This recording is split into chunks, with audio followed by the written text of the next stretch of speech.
이 성경은 해석과 적용이 필요합니다. 본문의 의미가 무엇인지 연구하는 것을 이제 해석이라고 할 수가 있고, 그 해석된 내용을 시간과 공간과 인종에 따라서 이제 적용하는 거죠. 가령 이런 거예요. 구약의 성전은 구약의 이제 출애굽한 성막부터 나오잖아요. 그 구약의 성막이나 성전은 신약의 교회로 적용될 수가 있죠. 그리고 한 걸음 더 나아가면 오늘날 예수님을 구주로 영접한 한 개인들로 이제 적용이 되죠. 너희가 하나님의 성전인 것과 이렇게 나오잖아요. 구약의 성막에 있어야 되는 것들은 오늘날 우리 안에도 존재해야 되는 거예요. 그 성막에 있는 것들이 가지는 의미가 무엇이냐? 그러면 그것이 예수님을 구주로 믿는 우리 안에도 존재해야 된다, 이렇게 되는 거예요. 성막 안에는 불이 있어야 되죠. 그래서 아론과 그의 아들들을 제사장으로 세우고 이임식을 마쳤을 때 번제단에서 하나님의 불이 나오잖아요. 그 불을 꺼뜨리지 말라. 그래서 이스라엘 백성들은 번제단에 불을 꺼뜨리지 않게 해서 상번제를 드리죠. 아침에 해가 뜨려고 할 때에 지금 우리와 같은 이 시간에 번제단에 제물을 바쳐서 불을 붙이며 하루 종일 타다가 이제 불이 꺼질 때쯤 되면 저녁쯤에 또 다시 번제물을 올려서 그게 이제 상번제 아닙니까? 그래서 제단의 불이 꺼지지 않도록 하는 거잖아요. 그 제단의 불을 가지고 지성소 안에 들어가 향을 피우기도 하고 촛대에 불을 밝히기도 하고 이제 이렇게 돼 있죠.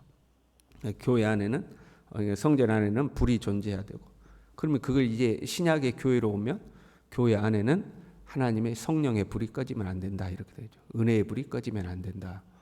그리고 우리에게 적용하면 각 예수님을 구주로 영접한 그 사람의 심령에는 예수님을 구주로 영접했을 때 받은 그 은혜, 그 불이 꺼지면 안 된다, 이제 이렇게 되는 거예요.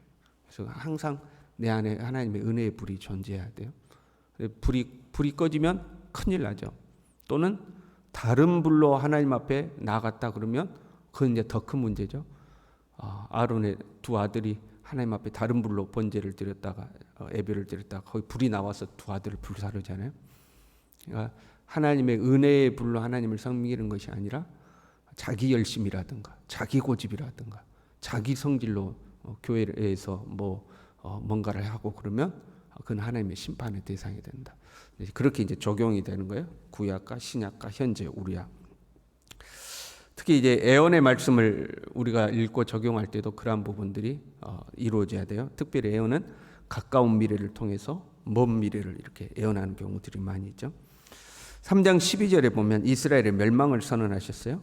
너희로 말미암아 시온은 갈아엎은 밭이 되고 예루살렘은 무더기가 되고 성전에 사는 수풀의 높은 곳이 되리라 하고 예루살렘과 하나님의 성전이 황폐화될 것을 예언했죠. 그리고 오늘 본문의 말씀에는 이제 회복을 선언하는 말씀이죠. 여호와의 전의 산이 이렇게 돼 있어요. 여호와의 전의 산, 이거는 성전산을 말하는 거예요. 하나님의 성전이 있는 산, 그러니까 성전산이고 그걸 성경이 다는 말은 시온산 이렇게 부르는 거죠. 그 여호와의 전의 산이 산들의 꼭대기에 굳게 서며 작은 산들 위에 떠나고 민족들이 그리로 몰려갈 것이라, 이제 회복을 선언하는 거죠. 가까운 미래로는요 포로 귀환의 때를 이야기하는 거죠. 그 먼 미래에는 끝날에 이렇게 시작하잖아요. 종말의 때를 이야기하고 있습니다. 이 끝날이라는 단어는 구약에 총 14번 사용되는데요. 하나님께서 세상의 모든 악을 물리치시고 궁극적인 승리를 쟁취하시는 그날을 이제 끝날이라는 이 단어를 쓰고 있습니다. 종말의 때를 이야기하고 있죠. 여호와의 전의 산 성전산이고, 신약으로 오면 구약의 여호와의 전의 산, 성전산, 시온산, 그러면 뭘 상징하는 단어예요? 하나님 여호와의 성전을 말하는 단어고, 신약으로 오면 이제 교회를 의미하는 단어죠. 그 다음에 여호와의 성전의 산이 산들의 꼭대기에 굳게 선다. 이 산들은 하르라는 단어인데 이방 나라를 지칭할 때 사용되는 단어입니다. 그 작은 산들은 기브아라는 단어인데 산당을 일컫는 단어하고 똑같은 말이에요. 이스라엘 백성들이 그 산들마다 산당을 지었는데 그 이제 산들을 말하는 거고, 의미를 확장하면 우상을 섬기는 나라들을 이제 상징하기도 합니다. 그러니까 여호와의 전의 산이 모든 산들의 꼭대기에, 큰 산이든 작은 산이든 그 꼭대기에 우뚝 서게 되는 모습을 이제 하는 거죠. 이걸 좁은 의미로 보면 이스라엘, 우상 섬기던 이스라엘 그 땅 전체가 여호와께로 돌아온다는 의미가 되고, 그 의미를 더 확장시키면 이스라엘뿐만 아니라 우상 섬기는 이방 나라, 이방 민족들까지 하나님의 성전 아래 모이는, 하나님의 말씀 앞에 정복을 당하는 그러한 때가 온다 하는 거죠. 그래서 2절에 많은 이방 사람들이 간다. 많은 이방 사람들이 여호와의 성전산으로 간다. 그리고 그렇게 모여드는 이유는요, 그가 그의 도를 가지고 우리에게 가르치실 것이니라. 하나님 말씀 배우려고 성전으로 모여드는 모습이죠. 그리고 이렇게 돼 있어요. 이는 율법이 시온에서부터 나올 것이요 여호와의 말씀이 예루살렘에서부터 나올 것임이라. 오늘날 우리는 율법 그러면 약간 부정적인 의미를 가지고 있잖아요. 율법주의 이렇게 해가지고. 근데 구약의 성도들에게 있어서 율법, 말씀, 그것은 구원을 의미하는 겁니다. 구약 성도들은 율법을 통해서 구원을 받는다고 생각했으니까. 율법과 말씀은 구약의 성도들에게 있어서는 구원의 개념이에요. 율법이 시온에서 나온다, 그 말은 무슨 의미가 되죠? 구원이 시온에서부터 나온다, 이제 그런 의미가 되죠. 근데 여러분 생각해봐요. 율법은 어디에서 나왔어요? 시내산에서 나왔죠. 모세를 통해서 시내산에서부터 나왔잖아요. 그런데 율법이 시온에서 나온다, 이렇게 이야기합니다. 이 가까운 미래로 보자면 바벨론 포로에서 귀환하여 성전을 회복하고 그곳에서 하나님의 말씀이 선포될 것이다. 이제 시온산에 하나님의 성전을 회복하고 거기에서부터 하나님의 율법과 말씀이 선포될 것이다. 이제 이런 의미가 되고, 좀 더 먼 미래로 보면 시온산은 성전산이고 그는 구약에서는 성전이고, 신약으로 가면 그게 뭐예요? 교회가 되죠. 교회에서부터 구원이 나온다. 그 구원은 뭘 말하죠? 예수 그리스도의 구원의 복음을 말하는 거죠. 교회에서부터 예수 그리스도의 구원의 복음이 선포된다 하고, 사실 율법이 예수님을 예표하는 거잖아요. 모든 율법은 예수 그리스도를 예표하고 있으니까요. 그리고 이방인들이 교회에 모여들어서 하나님의 복음의 말씀을 듣기 위해서 교회로 가자 해가지고 하나님의 말씀을 배우기 위해서 이방인들이 모여드는 이제 그런 모습이 될 수가 있겠죠. 그때에는 뭐가 이루어지냐면 3절에 보면요, 무리가 그 칼을 쳐서 보습을 만들고 창을 쳐서 낫을 만들 것이며, 이거는 이제 평화가 이루어지는 모습입니다. 전쟁 도구들을 더 이상 필요가 없어요. 전쟁 도구가 필요 없어서 그것들로 다시 농사 도구를 이제 만드는 모습이죠. 이 나라와 저 나라가 다시는 칼을 들고 서로 치지 아니하며 다시는 전쟁을 연습하지 아니하고, 전쟁을 이제 안 하는 거예요. 평화가 이루어지는 거예요. 포도나무와 무화과 나무 아래 앉는다. 태평성대가 이루어진 모습이죠. 그러니까 예수 그리스도 복음 앞에 모든 이방인들을 포함한 모든 민족들이 모여드는 그때가 오는데, 언제? 끝날에 그때가 오는데, 그때가 되면 전쟁이 그치고 평화가 이루어지고 태평성대가 이루어진다, 이제 이 말이죠. 언제요? 끝날, 종말의 때 완성될 하나님의 나라의 모습을 이제 보여주고 있는, 예수 그리스도 구원의 복음 아래 온 민족이 모여드는 이 평화의 때를 보여주고 있는 거죠. 가까운 미래로는 포로기한, 먼 미래로는 이제 종말의 때를 보여주고 있는 겁니다. 예수 그리스도가 다시 오시기 직전에 우리는 그 중간 시대를 살고 있잖아요. 그 모든 것을 종말의 시대라고 그러거든요. 예수 그리스도 승천 이후부터 예수 그리스도가 재림할 때까지가 다 이제 종말의 때인데, 우리는 어찌됐든 예수님 재림하기, 그 승천하시고 재림하실 때의 그 중간에 끼어서 살고 있는 거잖아요. 그러니까 오늘날 우리에게도 이 말씀을 적용해야 되는 거예요. 현재 나일 수도 있고 내가 살아가는 가정일 수도 있죠. 우리가 사는 현장에는 갈등과 분쟁이 있죠.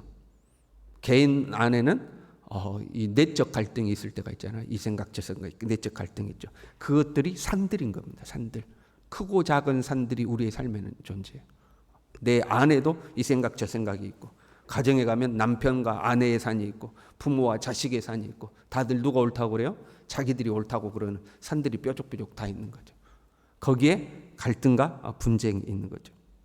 이 모든 생각이 누구에 의해서? 예수 그리스도에 의해서 정복되는 겁니다. 그때에 참 평화가 이루어지는 거죠. 고린도후서 10장 5절에 하나님 아는 것을 대적하여 높아진 것을 다 무너뜨리고 모든 생각을 사로잡아 그리스도에게 복종하게 한다. 그러니까 내 생각이 옳으니 네 생각이 옳으니 그걸 구약으로 하면 왕이 없으므로 자기 속에는 옳은 대로 하는 거거든. 내 생각이 옳다, 네 생각이 옳다. 서로 자기 생각이 높아져 가지고 큰 산, 작은 산이 뾰족뾰족하죠.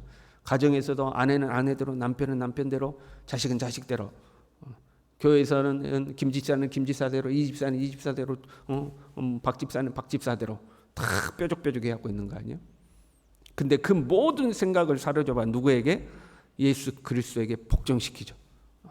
그때에 참 평화가 이루어진다는 거죠. 내 내면도 마찬가지, 공동체도 마찬가지. 예수 그리스도에게 굴복할 때에 평화가 이루어지는 거죠. 갈등과 분쟁이 끝나는 거죠.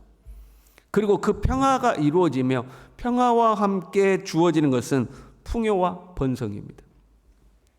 다투는 데 들어갈 그 시간과 에너지가 생산적인 일에 사용되는 거예요. 칼 만들 시간에 보습을 만들고 창 만들 시간에 낫을 만들어서 그거 갖고 전쟁할 시간에 뭘 하는 거예요? 농사를 짓는 거죠. 전쟁 연습할 시간에 부지런히 일을 하는 거예요. 그래서 갈등과 분쟁이 있으면 시간도 낭비고 에너지도 낭비고 모든 것이 낭비예요. 불필요한 것에 우리의 힘을 사용하는 거예요. 그런데 평화가 이루어지면 그 모든 시간과 에너지가 하나님 앞에 생산적인 데 사용되는 거죠.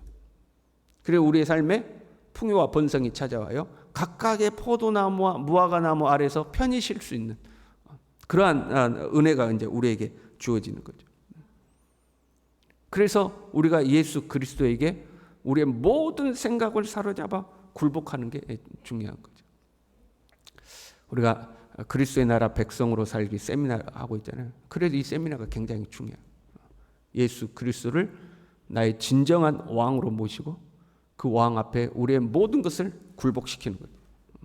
그러면 내 내면에도 참 평화가 주어지고 우리의 가정에도 참 평화가 주어지고 평화에서 그치는 것이 아니라 그 평화에서 번성이 이제 나오게 되는 거예요. 그래서 우리가 예수 그리스도께 완전히 굴복하는 거죠.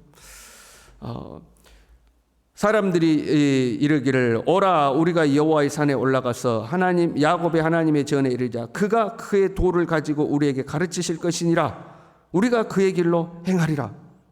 무슨 일이 있으면 어디로 올라가요? 하나님의 성전으로 올라가서 그가 우리에게 가르치실 것이다. 그러면 우리는 그 도대로 행할 것이다 하고 하나님의 성전으로 모인다는 거예요. 그게 우리의 모습이 돼야 되는 거죠. 내 삶에 무슨 문제가 있을 때마다 여호와께로 올라가자. 하나님께로 올라가자. 예수 그리스도의 생각이 무엇인지 그분께로 가자. 예수 그리스도가 우리를 가르치실 것이요 우리는 그분의 도대로 순종하여 행할 것이다. 그렇게 하나님의 성전으로 모인 예수 그리스도의 그 발 앞에 우리가 무릎을 꿇는 거죠. 저와 여러분이 이러한 하나님의 사람이 될 수 있길 바랍니다.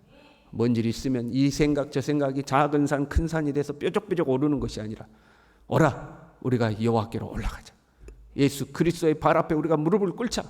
주님이 우리를 가르치실 것이요 우리는 주님이 가르치신 대로 행할 것이다 하고 그 우리 주 예수 그리스도 앞에 엎드리는 우리 모두 될 수 있기를 간절히 바랍니다. 기도하겠습니다.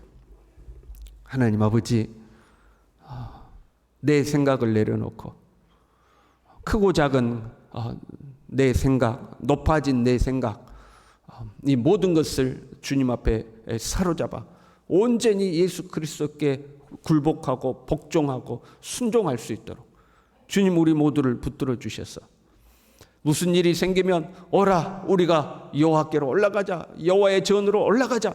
주님이 우리를 가르치실 것이요 우리는 그 도에 순종하여 행할 것이다 하는 마음으로 주님 앞에 나아가고 그리하여 우리의 모든 갈등이 예수 그리스도에게 정복당하고 우리의 삶에 참 평화가 찾아오고 참 안식을 누릴 수 있는 하나님의 사람, 하나님의 가정, 하나님의 교회가 될 수 있도록 주님 우리 모두를 축복하여 주시옵소서. 예수님의 이름으로 기도 올리옵나이다. 아멘.